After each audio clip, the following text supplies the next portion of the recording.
Topik lain ya, pemirsa, menghadapi potensi kebakaran hutan dan lahan karhutla yang meningkat pada tahun 2023 ini, pihak Badan Penanggulangan Bencana Daerah Provinsi Sumatera Selatan akan mengajukan bantuan waterbombing.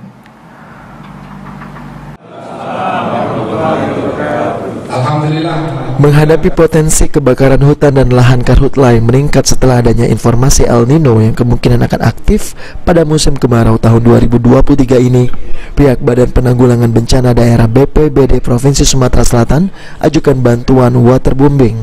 Kalaksa BPBD Sumsel Iriansyah mengutarakan setelah status siaga karhutla Sumsel ditetapkan, pihak BPBD akan mengajukan bantuan helikopter waterbombing, patroli, dan TMC sebagai langkah penanganan karhutla kepada pemerintah pusat. Meski belum mengetahui jumlah pasti, akan tetapi pada tahun ini BPBD Sumsel berharap agar bantuan akan sama dengan tahun 2022 lalu, dengan 3 unit helikopter patroli udara dan 6 unit helikopter waterbombing.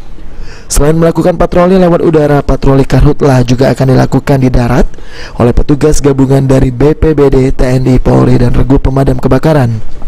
Waterbombing ya, nanti kita usulkan kepada pusat untuk permintaan TMC dan waterbombing. Kalau sebelumnya kan 2 unit ya Pak untuk waterbombing. Iya, nanti kita kan dari status siaga itu akan kita kirimkan ke pusat bahwa kita sudah siaga.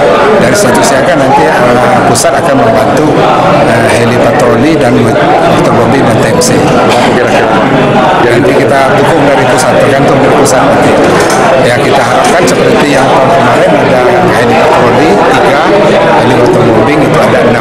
Ini salah satu upaya pemadam patroli udara. Di samping juga patroli darat gabungan itu dilaksanakan oleh bersama-sama BPBD, TNI, Polri, dan regu pemadam kebakaran.